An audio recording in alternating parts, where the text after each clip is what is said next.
Salam Bapak Ibu, Saudara-saudari yang terkasih di dalam Tuhan Yesus Kristus. Hari ini kita akan melanjutkan pembacaan dan perenungan kebenaran firman Tuhan dari kitab Yesaya pasal 33 ayat yang pertama sampai yang ke-24. Yesaya pasal 33 ayat yang pertama sampai yang ke-24. Mari saya mengajak kita semua untuk membuka Alkitabnya dan kemudian kita akan membacanya bersama-sama. Kalau sudah dapat, mari kita membacanya bersama-sama. Ayat yang pertama, celakalah engkau, hai perusak yang tidak dirusak sendiri, dan engkau, hai penggarong yang tidak digarong sendiri. Apabila engkau selesai merusak, engkau sendiri akan dirusak. Apabila engkau habis menggarong, engkau sendiri akan digarong. Tuhan, kasihanilah kami. Engkau kami nanti-nantikan. Lindungilah kami setiap pagi dengan tangan-Mu. Ya, selamatkanlah kami di waktu kesesakan. Waktu mendengar suara gemuruh ketika Engkau bangkit. Larilah bangsa-bangsa dan bercerai-berailah suku-suku bangsa. Orang mengumpulkan jarahan seperti belalang pelahap menelan makanannya. Mereka menyerbunya seperti serbuan kawanan belalang. Tuhan tinggi luhur, sebab Ia tinggal di tempat tinggi. Ia membuat Sion penuh keadilan dan kebenaran. Masa keamanan akan tiba bagimu. Kekayaan yang menyelamatkan ialah hikmat dan pengetahuan. Takut akan Tuhan, itulah harta benda Sion. Lihat, orang-orang Ariel menjerit di jalan. Utusan-utusan yang mencari damai menangis dengan pedih. Jalan-jalan raya menjadi sunyi, dan seorang pun tiada lagi yang lintas di jalan. Perjanjian sudah diingkari, saksi-saksi sudah ditolak, dan manusia tidak dihiraukan. Negeri berkabung dan merana, Libanon tersipu-sipu dan mati rebah. Saron sudah seperti padang belantara, Basan dan Karmel meluruh daun. Sekarang aku akan bangkit, firman Tuhan. Sekarang aku akan bangkit berdiri. Sekarang aku akan berdiri tegak. Kamu mengandung rumput kering dan melahirkan jerami. Amarahmu seperti api yang memakan kamu sendiri. Bangsa-bangsa akan dibakar menjadi kapur dan akan dibakar dalam api seperti semak duri yang ditebang.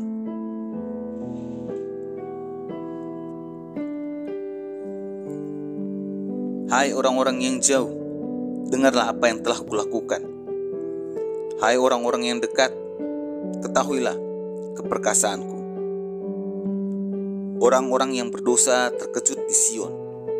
Orang-orang murtad diliputi kegentaran. Mereka berkata, siapakah di antara kita yang dapat tinggal dalam api yang menghabiskan ini? Siapakah di antara kita yang dapat tinggal di perapian yang abadi ini? Orang yang hidup dalam kebenaran, yang berbicara dengan jujur, yang menolak untung hasil pemerasan,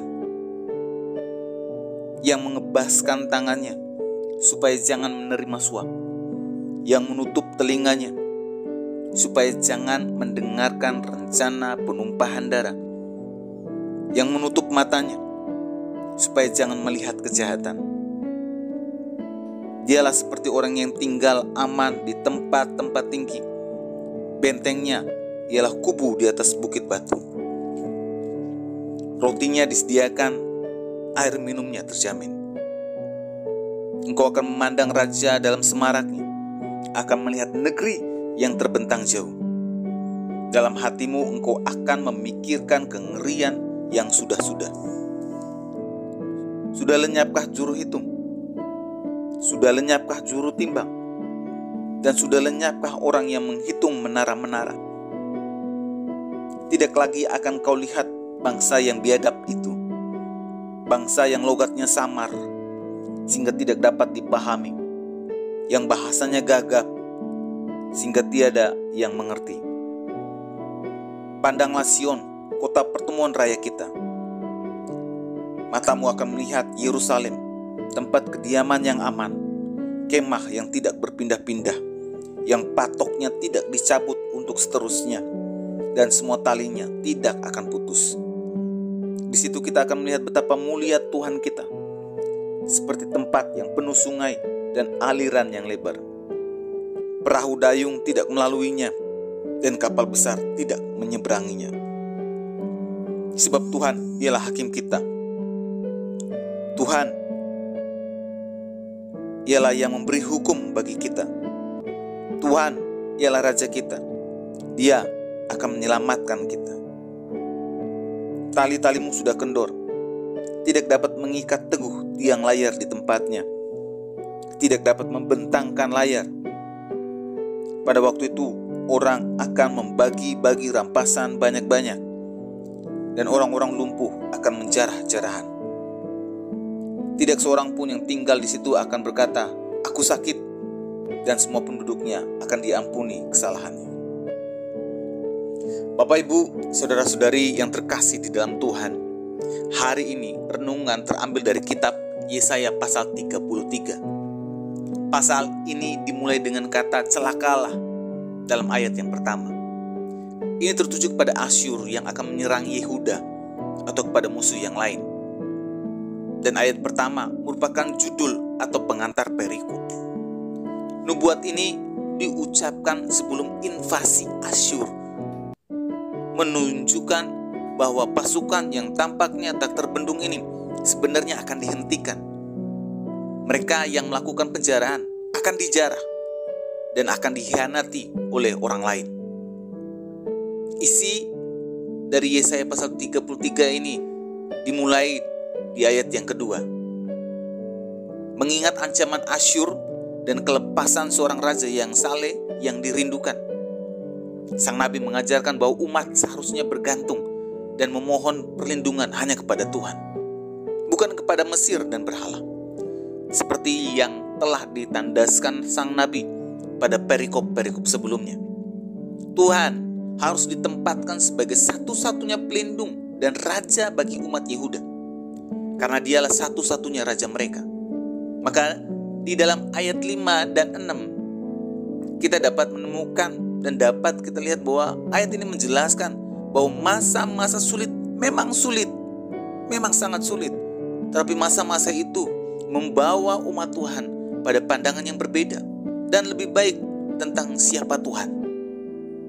Maka dari itu sang nabi mengajarkan, jika umat menempatkan Tuhan sebagai satu-satunya pelindung dan memohon perlindungan hanya kepada Tuhan melalui doa, maka Tuhan peduli. Sebelum umat berdoa pun, Tuhan sudah peduli. Tuhan peduli terhadap teriakan umat yang berkabung dan merana.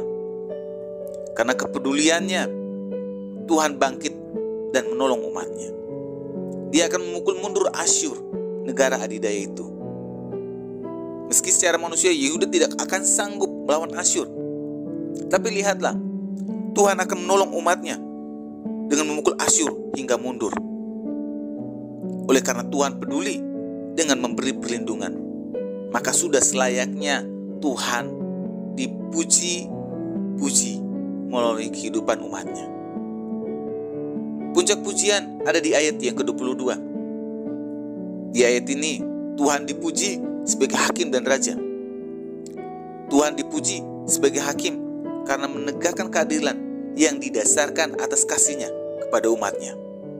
Tuhan dipuji sebagai raja karena Tuhan peduli terhadap rakyatnya, terhadap umatnya, dengan memberikan perlindungan. Di tengah ancaman Asyur, perhatikan dan lihatlah, Tuhan akan menjaga Yerusalem. Lihatlah betapa hebatnya Tuhan. Ketika Tuhan menyelamatkan, Tuhan akan melakukannya dengan cara yang tidak terduga. Bapak, Ibu, saudara-saudari yang terkasih di dalam Tuhan, dari kitab Yesaya pasal 33 hari ini yang dapat kita pelajari untuk masa kini adalah ketika menghadapi masa-masa sulit, menghadapi masa-masa yang berat dalam kehidupan keluarga. Entahkah berkaitan dengan iman, keyakinan, kepercayaan kita hari ini, entahkah itu mengenai pergumulan keuangan keluarga kita yang sedang kritis, atau bisa jadi kita sedang menghadapi ancaman yang begitu menakutkan mengenai pekerjaan, mengenai bisnis yang sedang dirintis, ataukah kita sedang mengalami suatu titik terendah di dalam hidup kita sehingga membuat kita untuk mundur dari pelayanan Tuhan. Dengar ini dengan baik-baik. Firman Tuhan hari ini mengajarkan kepada kita bahwa masa-masa sulit, memang sukar. Tapi masa-masa itu akan membawa kita kepada Tuhan, pada pandangan yang berbeda dan lebih baik. Kita bisa mengenal siapa Tuhan yang kita sembah hari ini.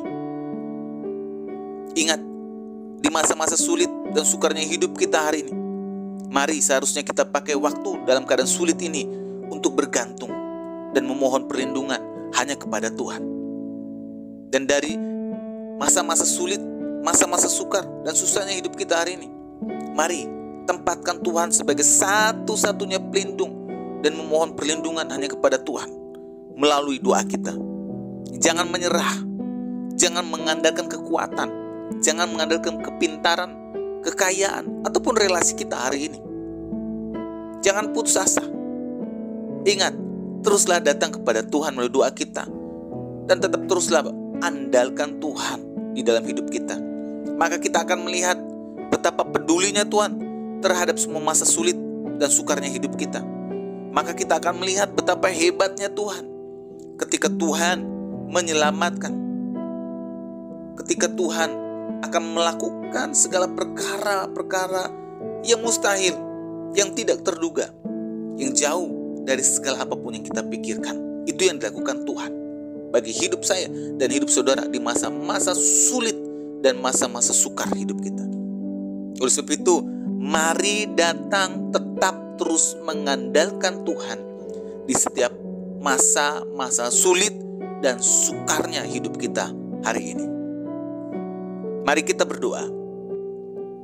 Tuhan Yesus, kami mengucap syukur kalau hari ini kami diingatkan kembali, kalau masalah itu ada, masa-masa sulit datang di dalam hidup kami, dan masa-masa sukar datang di dalam hidup keluarga kami hari ini. Kami diajar melalui firman Tuhan hari ini bahwa untuk tetap terus mengandalkan Tuhan dan tetap terus mencari Tuhan yang paling pertama di dalam setiap doa kami. Terima kasih Tuhan, kami sudah berdoa. Amin. Kiranya renungan hari ini terus menguatkan langkah iman kita dalam mengiringi Tuhan Yesus. Ingat, tetap teruslah berdoa, tetap teruslah percaya, dan tetap terus